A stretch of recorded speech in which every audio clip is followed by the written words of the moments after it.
Aspirants welcome to the channel. तो आज हम कवर करेंगे एक काफ़ी इंटरेस्टिंग और इम्पोर्टेंट टॉपिक जो है स्टोन एज। ये मेरी पहली वीडियो चैनल और प्लेलिस्ट की होने वाली है। आज हम जानेंगे स्टोन एज के एक अहम दौर पेलियोलिथिक एज के बारे में। वैसे तो 3 एजेस हैं स्टोन एज के, पेलियोलिथिक, मीजोलिथिक और नियोलिथिक। तो आज हम बात करेंगे पेलियोलिथिक एज के बारे में और बाकी दोनों को 2 सेपरेट वीडियोस पर मैं डिकोड कर दूंगा। तो पहले पेलियोलिथिक के बारे में बात करें तो पेलियोलिथिक एज का जो टाइम पीरियड था वो था 500,000 BC टिल 10,000 BC। तो ये जो था सबसे लंबा था पेलियोलिथिक एज। और पेलियोलिथिक एज में भी जो सबसे लंबा था, पहले आगे बात कर लेते हैं उसके बाद मैं बता दूंगा। पेलियोलिथिक के भी 3 एजेस हैं वैसे। तो पहले मैं बेसिकली ऊपर ऊपर से बताऊं तो ये पीरियड जो था तब मनुष्य अपनी इवॉल्विंग स्टेज पर था। पेलियोलिथिक एज में उन्होंने अभी तक बस जानवरों का शिकार सीखा था। And even till now they didn't have any kind of script to communicate. हमें इस दौर के बारे में जितना भी पता है वो सब पॉसिबल हुआ fossils, potteries and art pieces के थ्रू। सो अब थोड़ा डिटेल में जाकर अगर बात करें तो पेलियोलिथिक एज के भी 3 पीरियड्स हैं: lower palaeolithic age, middle palaeolithic age और अपर पेलियोलिथिक एज।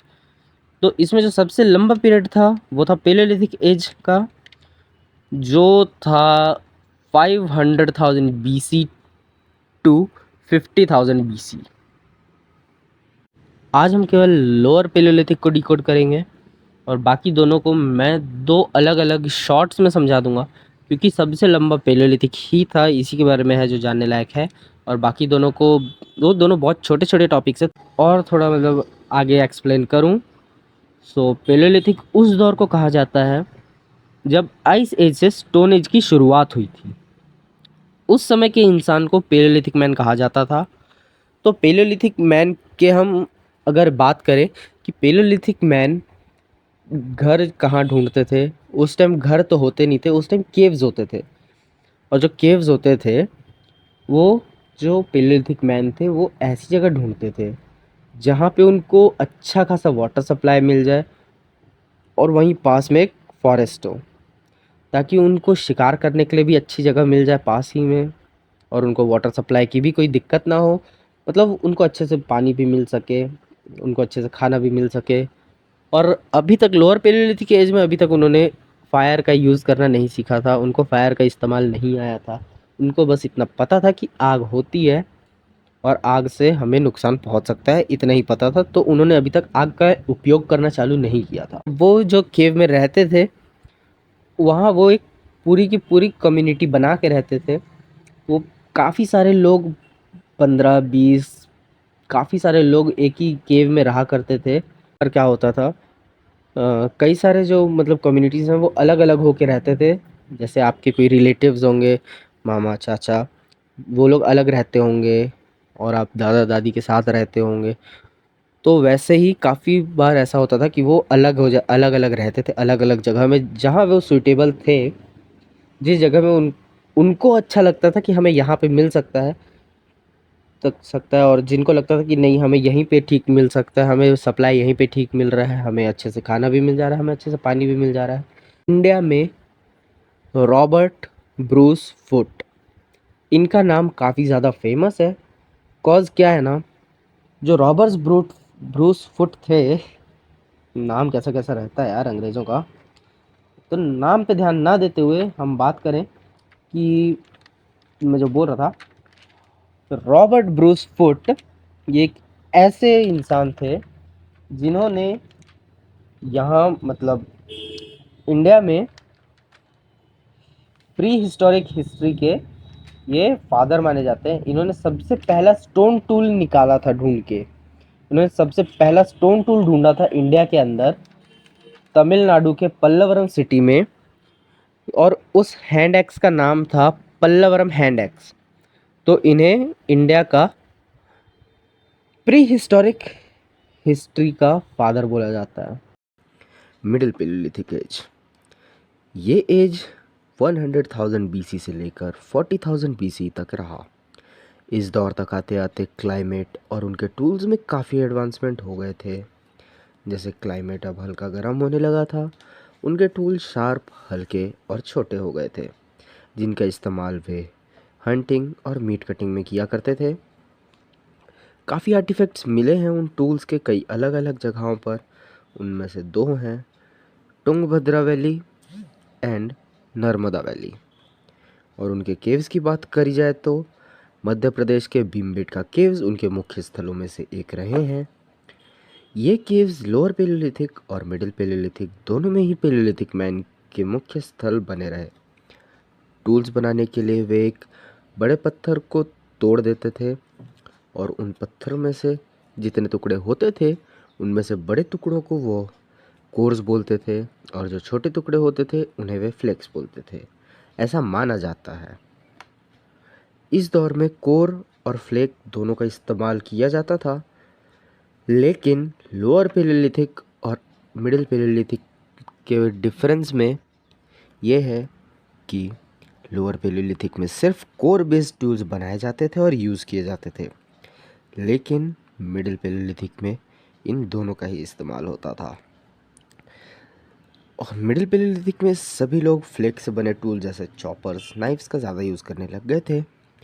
कुछ जगहें जहाँ फ्लेक बेस्ड टूल्स मिली हैं वो हैं Madhya Pradesh, Bundelkhand region beside Narmada deposit, the Betwa, Shivna, Chambal and Gujarat schedules के अपर लेवल में। तो अब अगर बात करें अपर पेलियोलिथिक की, ये पीरियड बेसिकली 40,000 BC से स्टार्ट होकर 8,000 BC पर एंड हुआ। This was the time period when homo sapiens firstly appeared. और हिस्टोरियंस के मुताबिक इसी दौर में एनिमल डोमेस्टिकेशन की शुरुआत भी हुई थी, पर कल्टीवेशन का अभी तक पेलियोलिथिक मैन को कोई आइडिया नहीं था। ये दौर पेलियोलिथिक का अंत तो था ही, साथ ही में आइस एज भी इस दौर के साथ पूरी तरह से ख़त्म हो गई। और माना जाता है कि टूल्स में भी काफ़ी एडवांसमेंट्स हो गए थे। जैसे अब टूल्स पैरेलल साइडेड ब्लेड्स के साथ बनाए जाने लगे थे। पैरेलल साइडेड ब्लेड्स वो होते हैं जिसमें दोनों साइड शार्प होते हैं और उनका इस्तेमाल यूजुअली मीट कटिंग में होता है। और इंडिया में ब्यूरिन और ब्लेड्स की ट्रेसेस आंध्र प्रदेश, कर्नाटका, महाराष्ट्र और एमपी जैसी कई जगहों पर मिले हैं। ब्यूरिन एक ऐसा टूल था जो हम अभी के स्क्रू ड्राइवर से कंपेयर कर सकते हैं, और इसका इस्तेमाल यूजुअली स्टिक्स में होल करने के लिए होता था ताकि पेलियोलिथिक मैन उन वुड स्टिक्स में स्टोन लगाकर वेपन्स या टूल बना सकें। जैसे अभी अपर पेलियोलिथिक में एनिमल डोमेस्टिकेशन भी शुरू हो गई थी, तो इसका एक सिंपल सा मतलब बन जाता है कि वह बोन टूल्स का भी इस्तेमाल करने लगे थे। ऐसा माना जाता है कि वह एनिमल डोमेस्टिकेशन सीख चुके थे तो उन्हें आ गया होगा बोन टूल्स बनाना, तो इसीलिए बोन टूल्स के भी काफ़ी सारे मिले हैं फॉसिल्स। फॉसिल्स ही बोलेंगे, बोन्स, पुराने बोन्स को फॉसिल्स बोला जाता है। तो कई सारे बोन मिले हैं बोन टूल्स, पर वो कुछ ही जगहों पर मिले हैं, जैसे आंध्र प्रदेश के कुर्नूल और मुच्चतला चिंतामना गावे में। इंसानों के पास अभी तक कोई स्क्रिप्ट तो नहीं थी कम्युनिकेशन के लिए, और वो अभी भी केव्स बदलते रहते थे। उनकी फेवरेट केव अभी भी एमपी में स्थित भीमबेटका केव ही थी, और कई जगहों पर ऑस्ट्रिच के शेल्स पाए गए हैं। इसका मतलब कि उस टाइम पीरियड में इंडिया के अंदर भी ऑस्ट्रिचेस रहा करते थे। शायद हंटिंग की वजह से वे एक्सटिंक्ट हो गए इंडिया के अंदर से। ऑस्ट्रिच ऑस्ट्रिच एक बर्ड की स्पीशीज़ है जो उड़ तो नहीं सकते, but they are good in sprinting. वो काफ़ी तेज़ दौड़ते हैं। अभी के टाइम में तो वो अफ्रीका के जंगलों में पाए जाते हैं। उनके एगशेल्स काफ़ी हार्ड हुआ करते हैं। इंसान उन्हें बॉल्स के जैसे यूज़ कर सकता है, और उनसे कुछ टूल्स भी बनाए जा सकते हैं छोटे मोटे, लाइक वेरी स्मॉल टूल्स। मतलब वो बांधने के लिए जब वो स्टोन और वुड को एक साथ बांधते थे, उसके बीच में वो जो होल में फंसाने के लिए रखते थे, वो हो सकता है वहाँ पे इसी एग शेल का कोई टुकड़ा डाल सकते थे। ऐसा हो सकता है, माना जाता है कि ऐसा होता था शायद, ये मेरा कहना है, ऐसा हो सकता है। तो आगे बात कर रहे हैं बेलन वैली, जो उत्तर प्रदेश के मिर्ज़ापुर डिस्ट्रिक्ट में स्थित है। वहाँ कई सारे एनिमल फॉसिल्स पाए गए हैं और हिस्टोरियंस के मुताबिक वो जानवर जिनके जहाँ फॉसिल्स पाए गए हैं वो वहाँ कभी थे ही नहीं। तो इससे प्रूफ होता है कि मनुष्य तब तक एनिमल डोमेस्टिकेशन सीख गया था, तो वो नॉर्थ ईस्ट से बेलन वैली आ गया था। और उसका रीज़न ये हो सकता है कि नॉर्थ ईस्ट साइड वहाँ अब जैसे आइस एज ख़त्म हो चुका था, तो वहाँ पे गर्मी बढ़ गई, ह्यूमिडिटी कम हो गई, तो वहाँ से उन्हें कोई और प्लेस जाना पड़ा होगा, तो वे बेलन वैली आ गए होंगे। और साथ ही में वो वाइल्ड कैटल, शीप और गोट ऐसे एनिमल्स को साथ लेकर आए थे, क्योंकि उनके वहाँ पे कई सारे फॉसिल्स मिले हैं पुराने। और अब बात करें अपर पैलियोलिथिक साइट्स की, तो अपर पैलियोलिथिक एज की कुछ 566 साइट्स इंडियन सब कॉन्टिनेंट में मिली हैं। उनमें से कुछ हैं संघाव केव, जो आज के समय में पाकिस्तान में स्थित है, रोहरी हिल्स जो कि सिंध में स्थित है, कश्मीर जो कि इंडिया के अंदर है, राजस्थान का डिडवाना और अजमेर, विंध्यास जो कि सेंट्रल इंडिया में स्थित है, छोटा नागपुर प्लेट्यू, वेस्ट बंगाल, विशाखापट्टनम, निवासा जो कि एमपी में स्थित है। यानी मीजोलिथिक एज के बारे में। मेरा नाम है शीर्षकांत पांडे, आप देख रहे हैं citadel study IAS. Let's get started. Stone age का ये दौर 9000 बीसी से लेकर 4000 बीसी तक रहा। ये एज मिडिल पैलियोलिथिक के जैसे ही एक ट्रांजिशनल फेज था पैलियोलिथिक और नियोलिथिक के बीच में। इस दौर में क्लाइमेट पूरा चेंज हो चुका था। एनिमल डोमेस्टिकेशन, एग्रीकल्चर जैसी कई चीज़ों के बारे में इंसानों को काफ़ी कुछ पता चल चुका था। टूल्स में भी काफ़ी एडवांसमेंट्स हुई और अब रॉक पेंटिंग की शुरुआत हो चुकी थी और लोग काफ़ी मॉडर्न हो चुके थे। तो अब डिटेल्स की बात करें तो गंगा प्लेन्स में फर्स्ट ह्यूमन कॉलोनाइजेशन पाई गई थी और इसी दौर में माइक्रोलिथ्स दिखाई दिए थे। माइक्रोलिथ्स वो टूल्स होते हैं जिन पर काफ़ी स्मॉल ब्लेड्स बने हुए होते हैं। इन्हें आप मिनिएचर स्टोन टूल्स भी कह सकते हैं। ये क्रिप्टोक्रिस्टलाइन सिलिका या फाइनली ग्रेन्ड रॉक से बनाए जाते हैं। इन्हें छोटे जानवरों, पक्षियों और इत्यादि छोटे जानवरों का शिकार करने में यूज़ किया जाता था। इन माइक्रोलिथ्स को सबसे पहले उत्तर प्रदेश के मिर्ज़ापुर ज़िले के रॉक शेल्टर्स में पाया गया था। इसके बाद राजस्थान का बागोर क्षेत्र मेजर डॉक्यूमेंटेड मीजोलिथिक साइट्स में से एक है। यहाँ एनिमल बोन्स, माइक्रोलिथ्स और एनिमल शेल्स प्राप्त हुए हैं। ये माइक्रोलिथ्स काफ़ी जगहों जैसे ताप्ती, साबरमती, नर्मदा, माही रिवर जैसी कई जगहों पर पाए गए हैं। जैसे कि आइस एज ख़त्म हो चुकी थी, ग्रीनलैंड्स नेचुरली फॉर्म होने लगे थे। इस कारणवश डियर, एंटीलोप, गोट, शीप इन सब की पॉपुलेशन बढ़ने लगी।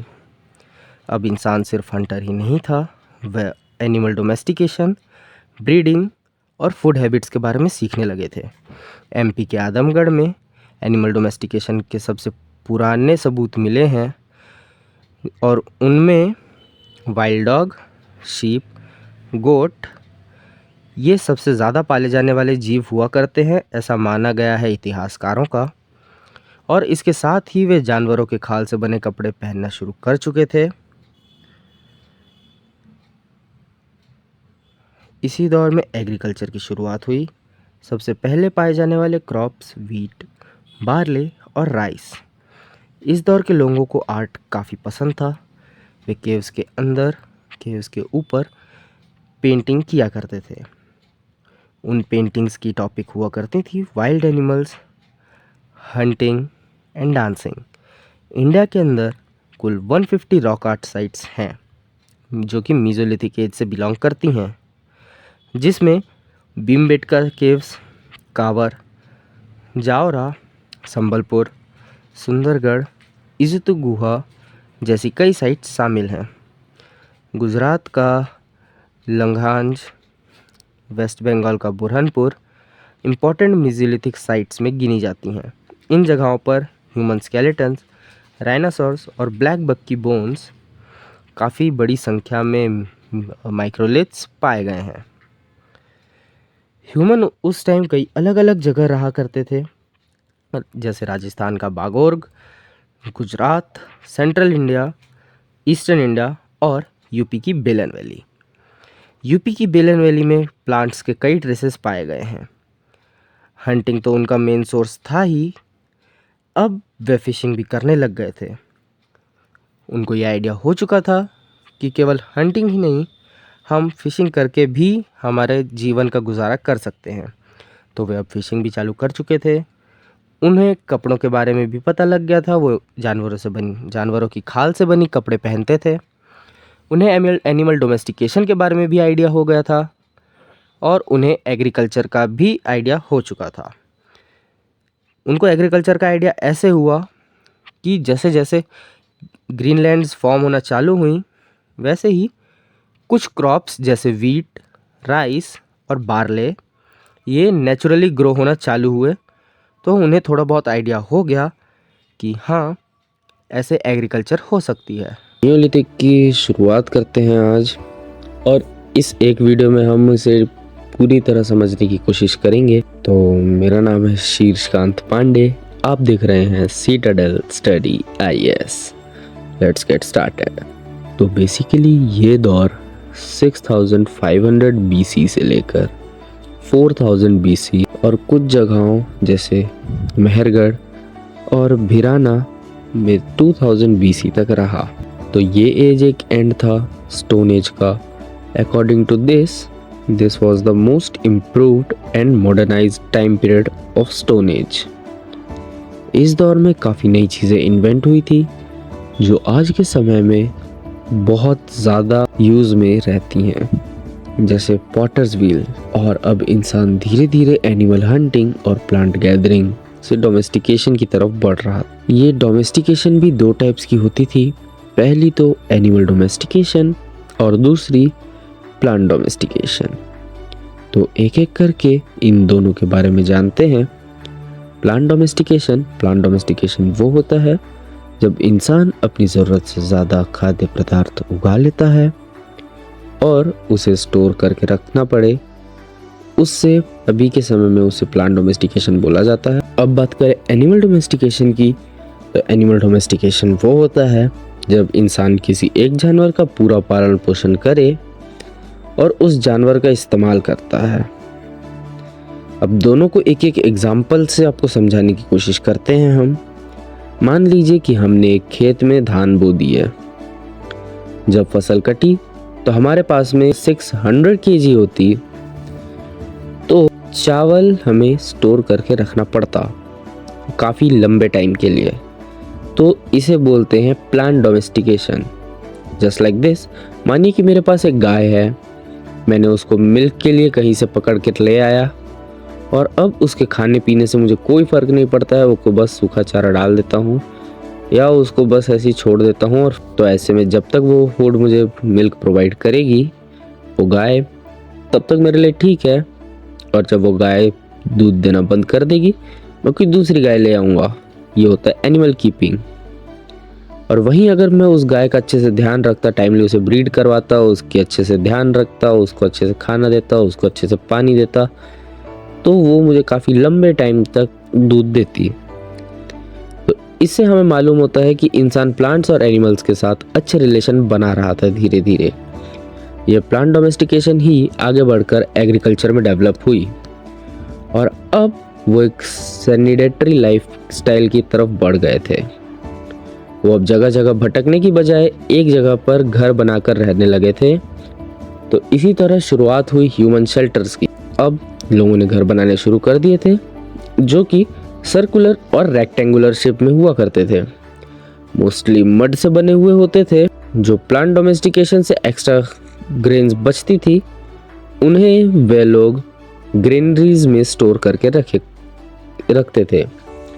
अब पॉटरी का भी आविष्कार हो चुका था, तो इन ग्रेन्स को स्टोर करने के लिए कंटेनर और कुकिंग, ड्रिंकिंग एक्सेट्रा के लिए पॉटरी से बने बर्तन, इन सब का यूज़ होने लगा था। फुटव्हील भी बन चुके थे जिससे पॉटरी और आसान हो गई थी। और हंटिंग अभी भी बहुत लोगों का मेन सोर्स था फूड का। उसके लिए अब वे polished stone and bone tools use किया करते थे। ये मतलब नहीं है कि जो पहले टूल्स बने माइक्रोलेथ्स एक्सेट्रा एक्सेट्रा वो सब का इस्तेमाल बंद हो गया या कम हो गया, वह भी यूज़ होते थे और साथ में अब पॉलिश टूल्स भी यूज़ होते थे। तो इससे ये पता चलता है कि एडवांसमेंट्स तो हो ही रहे थे टूल्स में, पर टूल्स को यूज़ करने का मेथड अलग हो गया था। जैसे अब खेतों को जोतने के लिए अभी के टाइम में तो हल होते हैं, और उस टाइम में हल तो होते नहीं थे, इसलिए वे स्टोन सेल्ट्स का इस्तेमाल किया करते थे। सबसे ज़्यादा उगाने वाले क्रॉप्स थे उस टाइम के रागी, होर्स ग्राम एंड राइस। जैसे कि अब लोग घर बना रहे थे तो विलेजेस की भी स्थापना होने लगी थी। चलिए इस दौर की कुछ साइट्स पर नज़र डालें। मेहरगढ़, जो कि बलूचिस्तान में स्थित है। ये जगह ओल्डेस्ट न्यूलिथिक साइट्स में से एक तो है ही, पर ये सबसे लार्जेस्ट न्यूलिथिक सेटलमेंट साइट्स में से एक है। ये साइट काफ़ी एडवांस्ड थी उस टाइम में बाकी न्यूलिथिक साइट्स की तुलना में। जहाँ बाकी जगहों में मड से घर बनाए जाते थे, यहाँ पर मड्स के ब्रिक से घर बनाए जाते थे और यहाँ पर वीट और बार्ले जैसी क्रॉप्स उगाई जाती थी।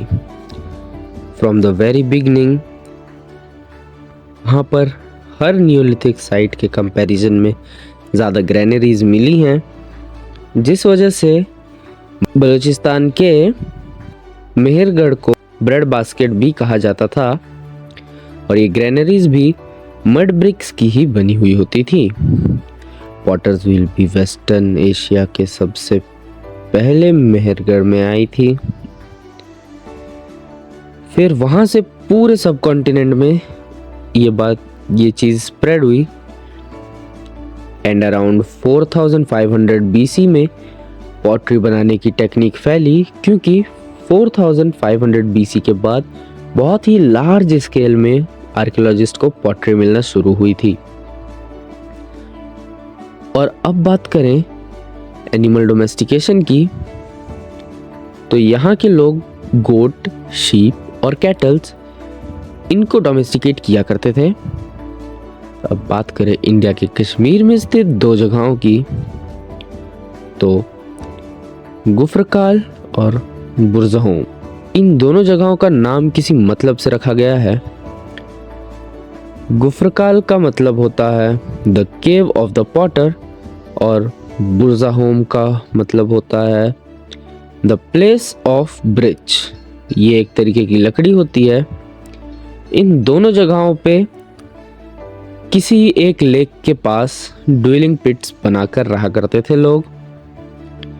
ड्वेलिंग पिट्स की आपको पिक्चर तो स्क्रीन पर दिख ही रही होगी। वे इस तरह जमीन के अंदर एक केव बनाकर उसके अंदर रहा करते थे। उसे ही ड्वेलिंग पिट कहा जाता है अभी के टाइम में। इन जगहों से पॉलिश स्टोन टूल्स प्राप्त हुए हैं और बोन टूल्स भी प्राप्त हुए हैं, पर यहाँ मेनली लोग हंटिंग और फिशिंग को अपना मेन सोर्स माना करते थे। एनिमल हस्बेंड्री और एग्रीकल्चर यहाँ पे अभी एक साइड सोर्स है। अब एक लास्ट साइड बची है जहाँ स्टोन टूल्स देखने को मिले हैं, जो कि है चिरांद। इसके अलावा यूपी की महागढ़ और कोलीदिवा, ये ऐसी दो साइट्स हैं जहाँ राइस क्रॉप्स के ट्रेसेस पाए गए हैं। जो मैंने ऊपर बोला कि अब एक लास्ट साइट बची है स्टोन टूल्स की, तो अभी आगे जो मैं आपको साइट्स बताऊंगा वो उनमें स्टोन टूल्स बिल्कुल प्राप्त नहीं हुए हैं। जहाँ स्टोन टूल्स प्राप्त हुए थे वो एक चिरांद ही था।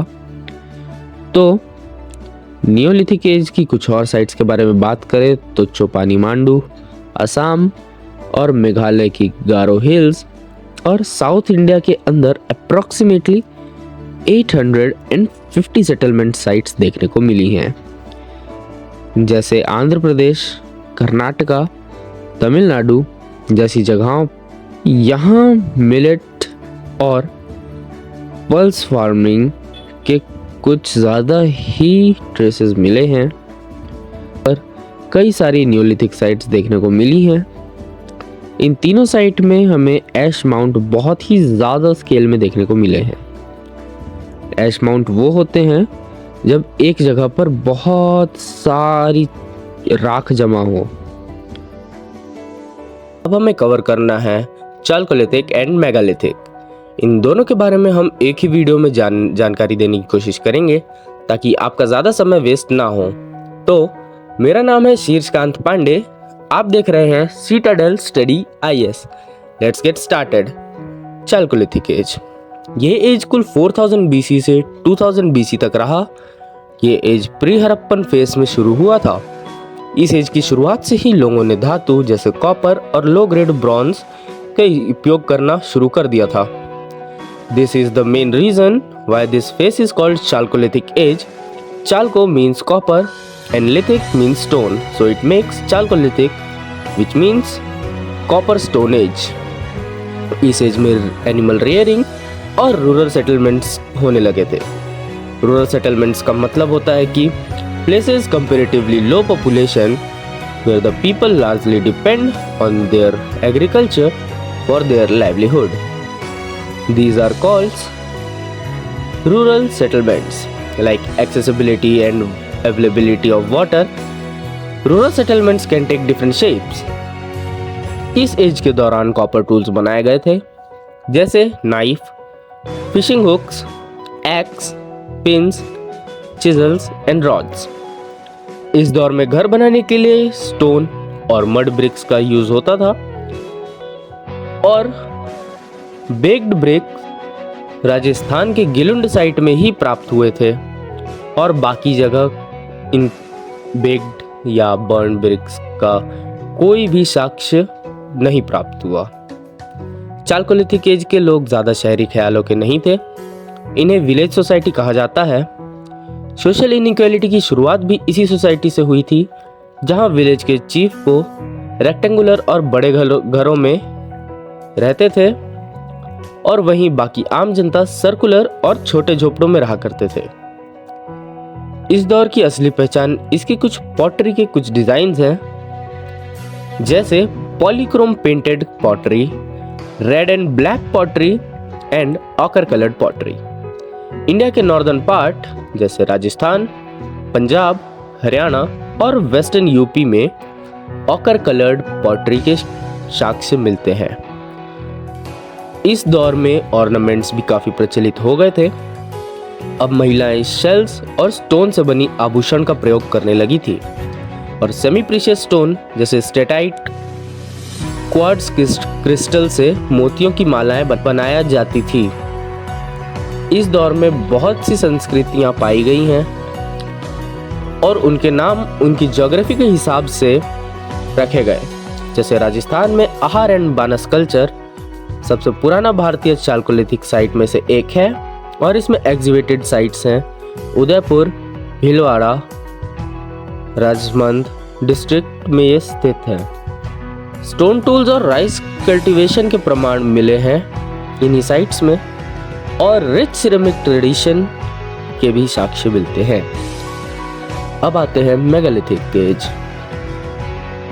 1000 BC से लेकर 5000 BC तक रहने वाला ये मेगालिथिक एज, इसका मतलब होता है बिग स्टोन्स। क्यों? क्योंकि इस दौर में ब्यूरियल्स और मेमोरियल्स का निर्माण का कुछ लार्ज स्टोन से किया जाता था। ये दो टाइप के होते हैं, पॉलीलिथिक टाइप और मोनोलिथिक टाइप। पॉलीलिथिक टाइप में एक से अधिक पत्थर का उपयोग किया जाता था ब्यूरियल्स या मेमोरियल्स बनाने के लिए, और मोनोलिथिक टाइप में एक ही स्टोन का उपयोग होता था। इस युग के साक्ष्य मिलते तो हर जगह हैं, लेकिन सदर इंडिया की विशेषता मानी जाती है। साउथ इंडिया में काफ़ी बड़ी मात्रा में ग्रेव्स और मेमोरियल्स मिले हैं। कर्नाटका के मास्की और गुलबर्गा क्षेत्र में मनीर मेगालिथिक ब्यूरियल, आंध्र प्रदेश में होडस्टोन मेमोरियल, केरला में अम्ब्रेला स्टोन ग्रेव। खोजकर्ताओं को सारे ग्रेव्स में बॉडी के साथ red and black ware pots बरामद हुए हैं और साथ ही आयरन वेपल्स, आयरन टूल्स और गोल्ड ऑर्नामेंट्स भी प्राप्त हुए हैं। कर्नाटका के ब्रह्मगिरी साइट में 32 gold beads, 2 stone beads and 4 copper bangles, और वहीं दूसरी कुछ साइट्स में सिर्फ पॉट्स बरामद हुए। आयरन टूल्स, वेपन्स की खोज इशारा करती है कि ये युग आयरन एज से जुड़ा हुआ है। मेगालिथिक पीरियड आयरन एज को मार्क करता है, एक ट्रांजिशनल फेज की तरह। इस युग में प्री हिस्ट्री का अंत होकर हिस्ट्री की शुरुआत हुई और इस एज में भी काफ़ी सोशल इनइक्वालिटीज़ थी। जो ग्रेव्स हैं वहाँ कई ग्रेव्स में आपको गोल्ड और कॉपर के टूल्स मिलेंगे और कुछ ग्रेव्स में केवल पॉट्स। तो जितनी जानकारी हमें ज़रूरी लगी हमने आपको देने की कोशिश की। आखिर तक बने रहने के लिए आपका शुक्रिया। उम्मीद है आपको पूरी क्लैरिफिकेशन हो गई होगी चालकोलिथिक और मेगालिथिक के बारे में। और अगर अभी भी आपको कोई डाउट हो तो डिस्क्रिप्शन में इंस्टाग्राम का लिंक है, आप वहाँ मुझे DM करिए, मैं आपको पर्सनली सब समझा दूंगा। Thanks for watching citadel study IAS।